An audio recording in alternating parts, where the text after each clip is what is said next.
और आज दिल्ली के विज्ञान भवन में गृह मंत्री अमित शाह की बैठक। वामपंथी उग्रवाद प्रभावित राज्यों के मुख्यमंत्रियों के साथ समीक्षा बैठक। बिहार के सीएम नीतीश कुमार बैठक में शामिल नहीं होंगे और नीतीश की जगह डिप्टी सीएम सम्राट चौधरी मीटिंग में हिस्सा लेंगे। आंध्र प्रदेश, छत्तीसगढ़, झारखंड, तेलंगाना के सीएम हिस्सा लेंगे। ओडिशा, महाराष्ट्र और मध्य प्रदेश के सीएम भी शामिल होंगे। 5 केंद्रीय मंत्रालयों के मंत्री भी बैठक में शामिल होंगे।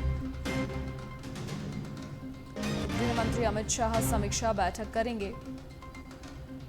नक्सलियों पर शिकंजा कसने की रणनीति पर इस दौरान मंथन होगा।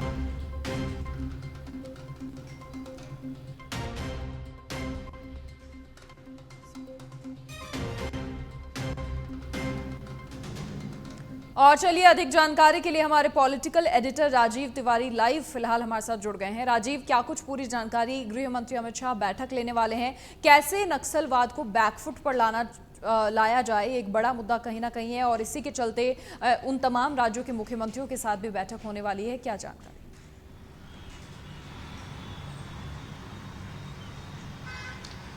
बिल्कुल, देखिए, गृह मंत्री अमित शाह 8 राज्यों के मुख्यमंत्री और पुलिस अधिकारियों के साथ आज बड़ी बैठक करने वाले हैं जी। उड़ीसा की बात की जाए, मध्य प्रदेश की बात की जाए, झारखंड की बात की जाए, छत्तीसगढ़ की बात की जाए, बिहार की बात की जाए। चूंकि बिहार के मुख्यमंत्री नीतीश कुमार नहीं आ रहे हैं तो डिप्टी सीएम सम्राट चौधरी इसमें शामिल होंगे और यहाँ के जो पुलिस अधिकारी हैं मौजूद रहेंगे।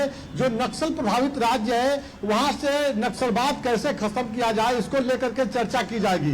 देखिए, अगर बात किया जाए तो पिछले साल भी गृह मंत्री अमित शाह ने 6 अक्टूबर 2023 को एक बैठक की थी और उस बैठक में रोड मैप तैयार किया गया था और ये टारगेट रखा गया है कि 2026 तक देश से नक्सलवाद को खत्म कर देना है। उसी को लेकर के आज बैठक की जाएगी। इस बैठक में समीक्षा की जाएगी और जो केंद्रीय सुरक्षा बल के अधिकारी हैं वो भी इसमें मौजूद रहेंगे, क्योंकि देखिए जो छत्तीसगढ़ है उसका जो बेल्ट है अभी भी तमाम जो है घटनाक्रम देखने को मिला है, नक्सलवाद हावी है। तो पूरी तरह से कैसे खत्म किया जाए इसको लेकर चर्चा की जाएगी, क्योंकि सरकार का सबसे ज्यादा जो फोकस है जो नक्सलवादी हैं या जो युवा भटक करके नक्सलवाद के राह पे चल रहे हैं उनको कैसे वापस लाया जाए, मुख्य धारा में लाया जाए,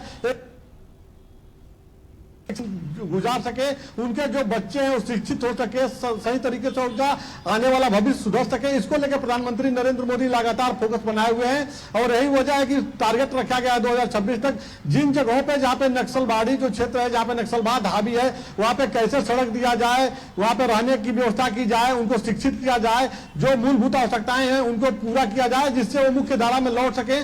सरकार की ज्यादा कोशिश यही है कि जो नक्सलाइट है, जो नक्सलवादी है, वो सरेंडर करें और उनको एक सामान्य नागरिक का दर्जा दिया जाए ताकि वो जीवन यापन सही तरीके से जी सके। और देखा जाए तो जब से सरकार लगातार कहा जा सकता है कि इस पर शिकंजा कसी है, उसके बाद जो क्राइम रेट है, नक्सलवाद जिस तरह से नक्सलवादी कई जगह पे हावी थे उसका जो है रेट कम हुआ है, लगातार जो क्राइम रेट ज्यादा देखने को मिल रहा था। तो आज ये जो बड़ी बैठक होती है, इस बैठक में माना जा रहा है कि चर्चा करने के बाद एक नया रोड मैप तैयार किया जाएगा कि 2026 तक नक्सलवाद को देश से खत्म करने के लिए जो टारगेट रखा गया है उसमें और क्या कुछ करना होगा ताकि जो युवा जो भटक गए हैं, जो नक्सलवादी बन गए हैं, उनको मुख्य धारा में वापस लाया जा सके, उनको सरेंडर कराया जा सके। तो सरकार तमाम महत्वपूर्ण चीजों पे फोकस की हुई है और इसी को लेकर गृह मंत्री अमित शाह बैठक करेंगे मुख्यमंत्रियों के साथ। जी बिल्कुल राजीव, ठीक कहा आपने और मुझे लगता है इस दिशा में थोड़ी उपलब्धि तो हासिल भी हुई है। गृह मंत्रालय बड़ा प्लान तैयार कर रहा है राज्यों के साथ मिलकर और 2024 की शुरुआती 9 महीनों की बात कर लें तो लगभग 700 से ज्यादा नक्सलवादियों ने सरेंडर भी किया है। तो आगे आने वाले समय में अब भी 38 जिले मात्र बचे हैं जहां पर प्रभावी रूप से नक्सलवाद आज भी मौजूद है।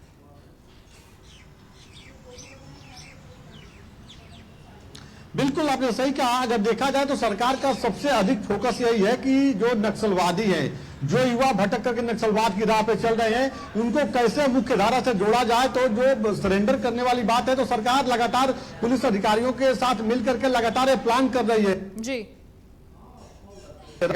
कि कैसे जो युवा भटक गए हैं, जो नक्सलवादी बन गए हैं, उनको कैसे वापस लाया जाए और मुख्य धारा से जोड़ा जाए। क्योंकि देखिए, अगर सरकार को अगर उनके ऊपर एक्शन लेना है, अगर मारना है तो तमाम जो ऐसे रास्ते हैं उनको किया जा सकता है, लेकिन सरकार नहीं चाहती है कि चूंकि भटके युवा, सरकार का मानना है कि ये भटके हुए युवा हैं, इनको गुमराह कर दिया गया है, नक्सलवाद के राह पे चल गए हैं, अपने देश के नागरिक हैं, कोई पड़ोसी देश के लोग नहीं है, अब ये गुमराह हो गए हैं, गलत रास्ते पर चले गए हैं, तो इनको कैसे वापस लाया जाए, एक समान सामान्य नागरिक की तरह से जी सके, अपने अधिकारों को समझ सके, इसी पर सरकार का फोकस है। और यही इस बैठक में प्लान किया जाएगा कि अधिक से अधिक जो नक्सलवादी हैं वो सरेंडर करें और एक सामान्य नागरिक का जीवन जी सके, अपने परिवार के साथ, अपने बच्चों के साथ। उनके बच्चों को कैसे शिक्षित किया जाए, कैसे एजुकेटेड किया जाए, उनको जो मूलभूत आवश्यकता, रहने के लिए कैसे मकान दिया जाए, जो जीवन जीने के लिए जो मूलभूत आवश्यकताओं की जरूरत है राज्य सरकार उसको कैसे पूरा करेगी, इन तमाम चीजों को लेकर इस बैठक में चर्चा की जाएगी।